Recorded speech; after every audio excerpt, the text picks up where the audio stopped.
Yeah, things didn't quite go as planned, did they? Welcome to part 2 of our exploration into the CED, RCA's very strange yet still somehow marketed video disc system, which effectively used vinyl records to store up to 2 hours of video. We went over its history and a bit of the context surrounding why RCA was bothering to do this in part 1, so if you haven't seen that, you may want to consider clicking that clicky thing up there. Anyway, let's get on with the show. We'll begin by taking a closer look at this player, as well as the device that RCA thought was too complicated to manufacture, despite the fact that they were selling them already. On a fundamental level, the RCA video disc player is merely a record player. It has a bit of a funky pickup as well as an automated tone arm, if you will, but it's still just a spinning disc with a needle tracking a spiral groove. An insanely tiny groove on an insanely delicate disc, but with the engineering complexities devoted to the disc manufacturing process and not the player, it was thought that it could have perhaps might have been maybe a good idea, maybe possibly. As a matter of fact, in an early demonstration of the system, Richard Sonnenfeld, the vice president of video disc operations, put it simply: our philosophy is to put a simple, low-cost, easily serviced player in the home and to keep the space-age technology in the factory. And that's exactly how it panned out. These discs are marvels of precision manufacturing, but the players are mainly just a bunch of off-the-shelf parts. The most complicated bit of the player is how it manages fine tracking control. I briefly showed you the visual search function and explained that an electromagnet can move the stylus with fine control, but I didn't really explore that at all, and I should because it is admittedly impressive. Look in the stylus compartment and you'll see this pair of little coils. These are controlled by the player's electronics in order to move the stylus, either to get it out of a locked groove situation or to advance or retreat across the disc's surface for visual search. You'll also see this little solenoid, which can lift the stylus off the surface of the record. And it does a surprisingly good job. With a disc in good condition, the visual search is very fluid, strikingly so. Way better than any VCR ever managed, and practically as good as the butter-smooth search of a CAV laserdisc. The only thing you'll occasionally notice is some screen tearing, since there are multiple frames encoded with each rotation of the disc. But since the concept of screen tearing was, I'm pretty sure, not even a recognized phenomenon in 1981, well, who cares? I believe the reason it works so well is precisely because the discs have the synchronization signals hard-coded onto them, and their speed is constant. Even if the stylus skips into the next track mid-frame, it doesn't interrupt the video signal at all, because each adjacent track is exactly 4 frames ahead or behind, down to the precise location on the scan line. So even though it lacks the fine control of a laser optical system, the effect is exactly the same. That's pretty much the only impressive thing about how the player works, though. Everything else is cost-optimized as far as possible. Were you looking for a composite video output? Nope! Too expensive. You get RF out only, suckers. As mentioned before, the turntable motor is just a bog-standard AC motor and drives it with a belt, though I should note that later models had a direct drive turntable that could stop itself in a defined position to allow for a fancier disc loading operation. But more on that later. My favorite cost cut has to do with the mechanism which moves the stylus carriage. Notice how the function lever engages this felt clutch. When the lever is in the load position, the mechanism which moves the carriage is entirely disengaged. Why? Well, because they used the action of you inserting the caddy to move the carriage back to the start point. It's a little violent. Look at that. It's just so inelegant. Just wham! You can, with conscious effort, make this not quite as bad if you slowly insert the caddy, but I mean, who was going to bother with that? I will say though that if for some reason you are using one of these machines daily, you should probably make that effort. So anyway, once the stylus has been belligerently put back in its place and you move the lever to play, the clutch re-engages and now the player has control over where the stylus lands. And the first thing it does is bump the carriage forward to hopefully find the start of the disc. Oh, and since I haven't yet mentioned it, the disc is read from the outside in, like a normal record, and not from the inside out, like a laserdisc and the vast majority, if not all, of its optical disc offspring. From here, the player just monitors the track signaling to be on the lookout for problems. If the user doesn't press any buttons, it's just going to bump the pickup forward every once in a while as the stylus tracks the disc. If it notices it's in a locked groove, it will try to get itself out by kicking the stylus forward with that electromagnet. Unfortunately, as these machines have aged, the felt clutch and the belt on its motor have worn to the point where the carriage itself can get stuck, and the player wasn't programmed with any way to rectify that. This can create the appearance of a badly damaged disc when in fact it's a problem with the player. To get out of this issue, you can use the rapid access buttons to move the carriage backwards, and then use visual search to get back to where you were. Now, that's a modern problem related to age, so I doubt it was an issue back in the day. And I want to point out that there is an optical encoder here that the player uses to monitor the carriage's movement, but apparently this is only used for the rapid access function, as it barely turns at all under normal operation. Shame they couldn't have made that a little more useful. You may have noticed that the player has a pause button. Well, instead of providing a freeze frame, that simply blanks the screen. On this television it shows a white screen, but that's the television doing that, not the player. Because there are 4 frames of video encoded with each rotation, it's impossible for the player to provide a real freeze frame without a frame buffer, and that would certainly not be possible cheaply in 1981. However, there was a mode called Page Mode, which would lock the stylus and force it to read the same 4 frames over and over again, and it can be activated on this player by holding both the forward and reverse visual search buttons. This mode, though not officially supported with this player, could be used for navigating more advanced interactive discs, but more on that later. Now we've basically covered everything this player can do. Remember, its goal wasn't to be super exciting or to be particularly advanced. It was trying to be a modified record player, and to that extent, it is. Now let's look at a VCR. This RCA VDT600 is a Matsushita-built model introduced in 1979. Removing the case reveals right away there's a lot more going on here. You've got your rotary video head drum, an erase head, an audio head, and a tracking pulse head. Movable tape guides are used to thread the tape around the drum. There's a capstan and pinch roller to move the tape across all these heads, which is done at 3 different speeds with this model. And there's a light bulb on a stick, which is used to detect when the tape has reached the end by shining a light through the cassette itself, through the clear tape leader, and out these holes on the side. All VHS machines detect the end of the tape optically. That's the reason the ends of the tape are clear. But these really early ones use an incandescent light bulb for the light source rather than infrared LEDs of newer machines. All that stuff is just part of the tape transport. I haven't even mentioned the electronics which deal with the tape signals, how tracking is accomplished, the fact that the video heads are coupled through a rotary transformer, or the simple fact that the tape is being helically scanned.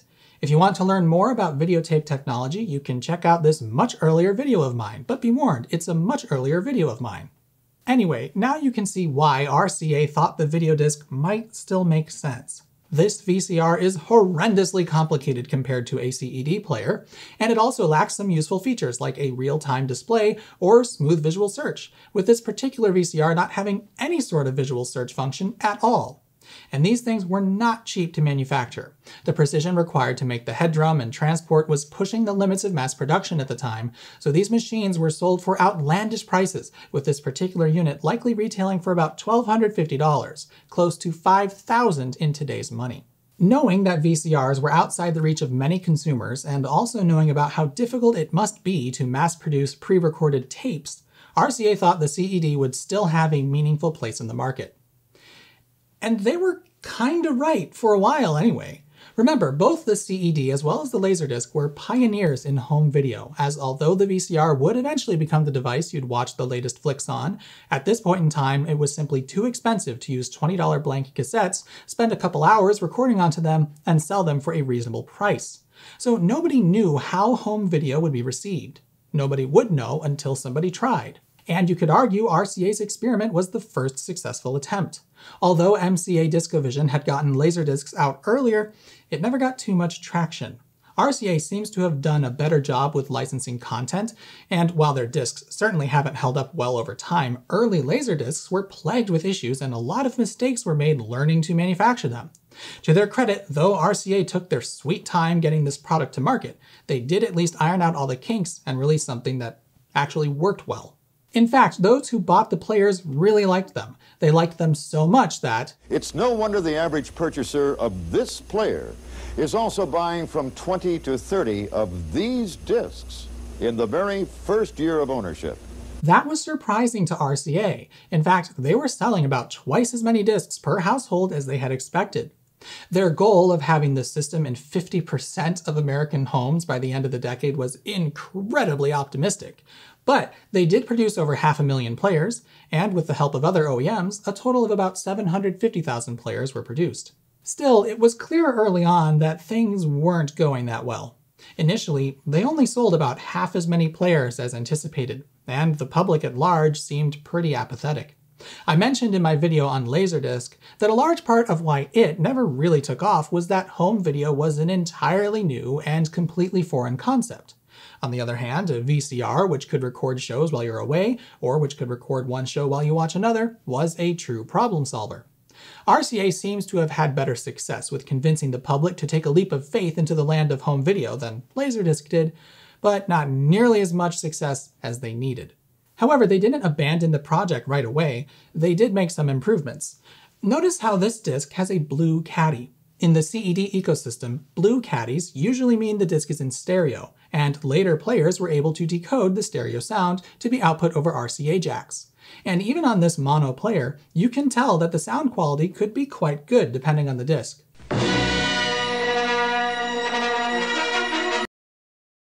But I was going into Toshi Station to pick up some power converters! Oh, and some later models did feature composite out too. The much sleeker second-generation players had a semi-automated disc load mechanism, whereby you would only need to insert the caddy about 2/3 the way in, and it would take it from you, release the spine, and spit the empty caddy back out again for you to remove.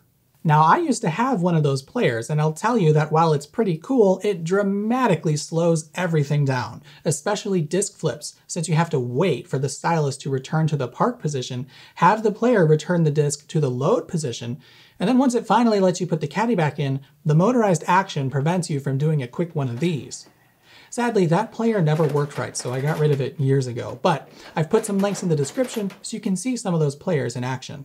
Regardless of that little annoyance from the later players, RCA did plan on using the digitally encoded position signals of the disc to enable things like true random access and discs with chapters.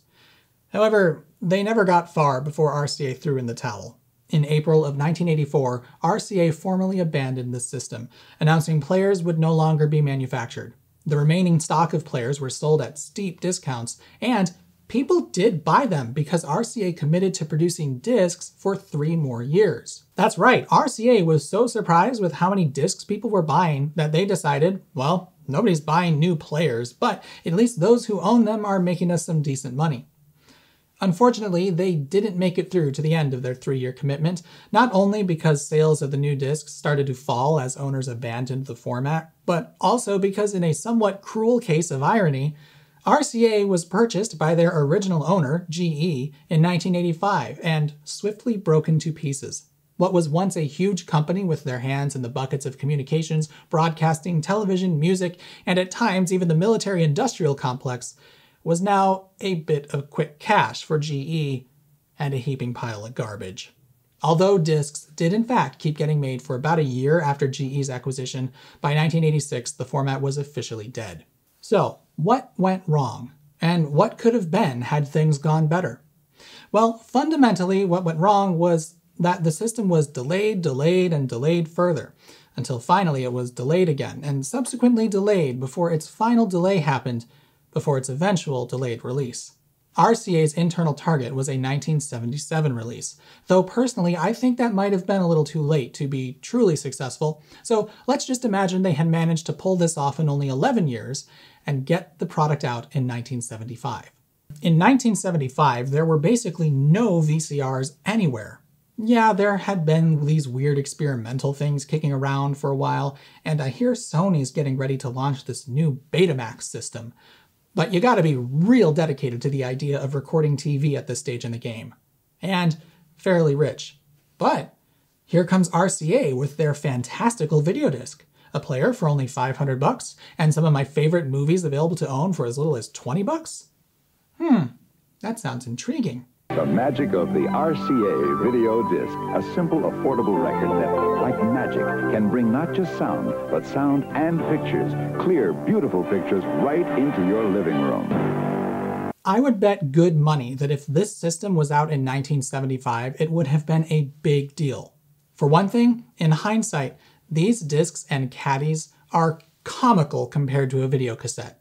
But in 1975, I suppose they wouldn't seem too out of place. Music still comes on these things, and the video disc is only marginally larger. By the way, I'm going to take this opportunity to admire how RCA used a circular theme in most of their artwork to really hammer home that there is in fact a disc in here. I sound sarcastic probably, but honestly I love this aesthetic.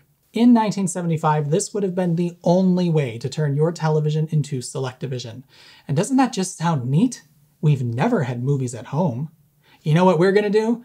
We're gonna bring the magic home with RCA! And it will be wonderful. The fact that RCA sold 500,000 players and a few million discs 4 years after the VCR was pretty well introduced should prove in and of itself that the idea was actually quite sound. So, in a world where VCRs just weren't a thing yet, this would probably be an extremely compelling product. And with home video having proven itself before video cassette recorders truly became affordable, many people may have seen little reason to buy a VCR. At least until they got really cheap. With a robust installed base of maybe 10 million units by 1980, blockbuster films in theaters could expect to make another 20 or 30 million after they're on home video, and you just know movie studios would jump on that bandwagon real quick. With the greater manufacturing capacity financed by this successful system, RCA could start manufacturing more niche content like television shows, and maybe third parties would get into making their own discs, and oh god, this is horrible! If RCA had succeeded here, and everyone was selling their content to be owned on video disc, would the VCR have been outlawed? You might recall that there was a Supreme Court case on whether video cassette recorders violated copyright law, and we in no small part have this wonderful man for settling that with an emphatic no. Yes, I know this disc is in horrible shape, but come on, I'm not going to pass up an attempt to use this picture of Mr. Rogers on a video disc. I mean, duh. That case was settled in 1984 when it was clear that the CED was a disaster. But if CEDs had become successful and everyone from television studios to independent filmmakers was putting their stuff on CED, then suddenly the case against time shifting becomes a lot stronger. Of course you can't tape your own TV shows, since NBC is going to release that season next October. That would be infringing on their ability to make a profit, and we cannot have that, oh no. As a matter of fact, movie studios kept on lobbying for some sort of legislative action from Congress making time shifting illegal, and the fact that they were making serious money from rentals and home video sales is cited as one of the main reasons Congress basically said buzz off. Though, to be fair, requesting that you buzz off seems to be Congress's default strategy these days. That horrible hypothetical aside, a 1975 release would also have beaten Discovision to market, and I have a feeling Philips and MCA would just give up were that to have happened. See, though the existence of Laserdisc was, I don't think, really hurtful to the CED, confusion between the two standards was definitely a thing, so having just one video disc on the market would further help RCA. And RCA didn't repeat Sony's mistake and be real stingy with the licensing of their tech. They were open to third-party OEMs getting involved. In fact, Hitachi, Sanyo, and Toshiba all manufactured third-party players, so it's unlikely there would have been a VHS of discs to unseat RCA's CED. Now, of course, RCA didn't manage to get their product out in 1975, but they still thought it would be worth trying. Their thought that the cheap-to-make discs and inexpensive player would be a good value compared to a VCR wasn't wrong. But they fundamentally misjudged something about the home video market. RCA basically forgot about the concept of rental. Okay, forgot isn't quite fair, but their research led them to believe that people would prefer to own a movie than rent a movie, and with that stuck in their heads, VCRs could never make sense. But of course, for the VCR, rentals were a perfect two birds, one stone scenario. Pre-recorded VHS tapes are expensive and time-consuming to manufacture, sure, but if you're renting them, well, you're spreading its use out between 10 or 20 people. And of course, that means you only need a 10th or a 20th the number of tapes as you would if people were buying them, so tape duplication facilities don't need to be huge. Really, this was the one thing that RCA completely failed to imagine. Their product essentially relied on economies of scale and people wanting to buy their movies, and lots of them. That would in fact get expensive real quickly if you were buying pre-recorded VHS cassettes. But With a VCR, you could not only just pop down to your corner video store and pay something like $5 to borrow a movie for the night, but you could also record TV while you were away. And once people started getting into that groove, they really weren't interested in RCAs. God, I love puns. Well, I didn't think I was going to end up making 3 videos about this format, but it looks like I am. Before I end this one though, have you noticed something about the CED? Those of you who know a thing or two about Laserdiscs will know that they come in 2 flavors, CAV and CLV. CAV discs only held 30 minutes per side, but CLV discs could hold an hour by slowing the rotational speed of the disc as it played, making use of a disc geometry. Well, CEDs are CAV. They spin at a constant speed of 450 RPM. And yet, they hold an hour per side. If RCA had said, you know what, we're going to make the players a bit more expensive by using a variable speed motor, but at the same time, we'll get 2 hours of video on each side, I think that might have made the format work. They had incredible information density on these discs, but wasted a lot of potential by using a constant rotational speed. If they figured out constant linear velocity, 2 disc titles would essentially be eliminated, and most movies wouldn't even need a flip in the middle. Double feature specials could be sold, 2 classic films for $20, and had television shows started to be released on CED, an entire season could fit across just 4 discs with bonus footage. Look, that's a little late, but if I had a time machine, I might just whisper some thoughts into somebody's ears. For now, I hope you enjoyed part 2. I think it's safe to say that had RCA just timed this a little better, the CED wouldn't have failed. And I also think it's a fair bet that had that happened, our media landscape would be quite different. Maybe VCRs wouldn't be illegal, but you can bet that the home video scene would look nothing like it does today. Well, streaming is king today, so make that. But you can bet that the home video scene of the 1980s and into the 2000s would look nothing like it does today. In the third and probably final part, we'll look at why RCA couldn't get this product out in time. It turns out that story is a lot more involved than at first you might think. I'm waiting on materials to arrive, so I may do something entirely different next, but be sure to subscribe if you haven't already so you won't miss part 3. As always, I'd like to thank all the wonderful people supporting this channel through Patreon, with special thanks going to the fine folks scrolling up your screen.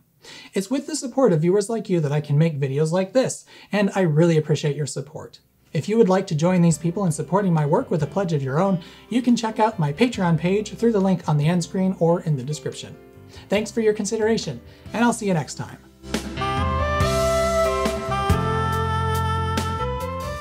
And that would certainly not be blah, blah, blah, blah. You may have noticed that the player has a pause button. Well, there was a noise over there. Cool. Clear tape leader and out these holes on the sides of the... Whoa, I skipped some words. The discs are marvels of... yeah. Hang on. This is going so incredibly well. So well. Because we've planned this all out. Definitely didn't rush anything. Come on. Come on. Be a good little defeat device. Thank you. Look at that. It's just so... No. And also knowing about how difficult it must be. This is a very loud, rattly cassette.